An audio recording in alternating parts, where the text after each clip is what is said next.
हमें साड़ियाँ नहीं चाहिए, हमें वो दीजिए जिसकी हमें जरूरत है।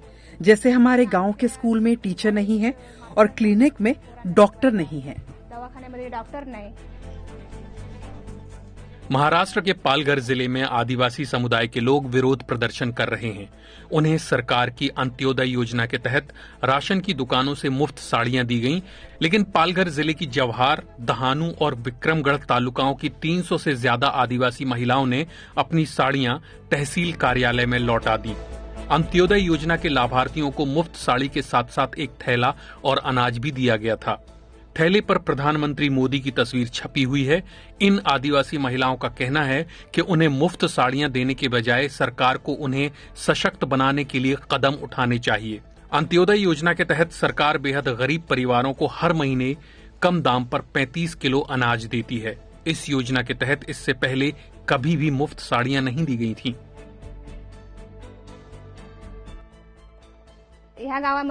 मैं इसी गांव में पैदा हुई और बड़ी हुई हूँ।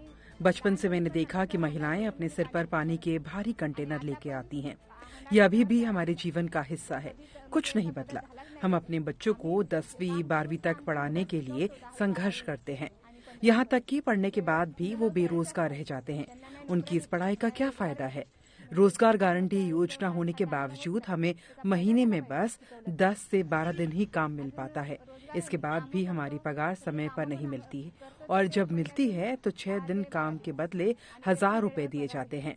हमें पता ही नहीं कि हमारी सही पगार क्या है। 6 दिवसाचे 1000 रुपये, मजुरी किती आहे ते पण आम्हाला माहिती नाही। इस इलाके में वर्ली जनजाति और कुछ कातकारी जनजाति के लोग रहते हैं। इस समुदाय की महिलाएं आमतौर पर साड़ियां पहनती हैं, लेकिन वो कहती हैं कि उन्हें सरकार से मिली मुफ्त साड़ियां नहीं बल्कि सुविधाएं चाहिए।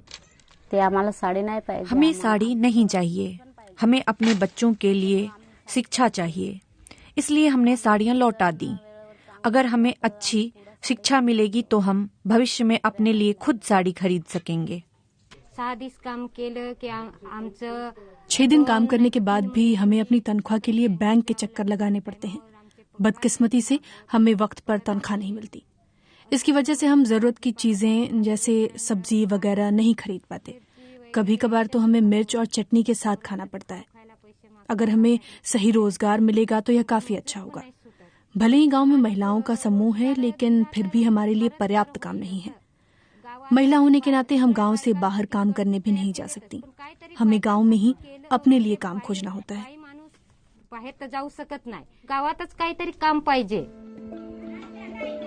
पालघर जिले के कुछ सामाजिक कार्यकर्ता आरोप लगाते हैं कि चुनाव की आचार संहिता लागू होने से पहले ये मुफ्त साड़ियां एक खास एजेंडे के तहत बांटी गईं। अगर हम आसपास देखें तो पाएंगे कि यहाँ लोगों की जरूरतें अलग हैं। बीते 70 सालों में और यहाँ तक कि बीते 10 सालों में भी, चाहे कोई भी सरकार सत्ता में हो, इस इलाके के आदिवासियों के लिए बहुत कम काम किए गए। भले कोई एक परिवार होने की बात कहे, लेकिन जब कोई किसी परिवार का मुखिया होता है तो वह परिवार के हर एक सदस्य की जरूरतों का ध्यान रखता है। कोई भी व्यक्ति ये बात पसंद नहीं करेगा कि गिफ्ट पर उसे देने वाले की तस्वीर लगी हो। इस बात से लोग निराश हैं।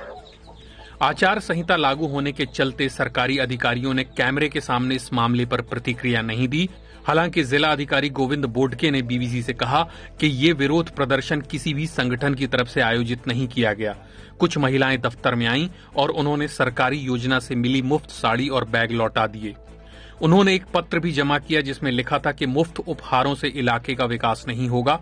उनके निवेदन को सरकार तक पहुंचाया जाएगा। पालघर जिला मुंबई से ज्यादा दूर नहीं है, लेकिन फिर भी यहाँ के लोगों तक जरूरी सुविधाएं नहीं पहुंच पाई हैं। बच्चों के लिए अच्छा भोजन, पानी, शिक्षा के साथ साथ बिजली की सप्लाई जैसे मुद्दे यहाँ के लोगों के लिए सबसे जरूरी हैं।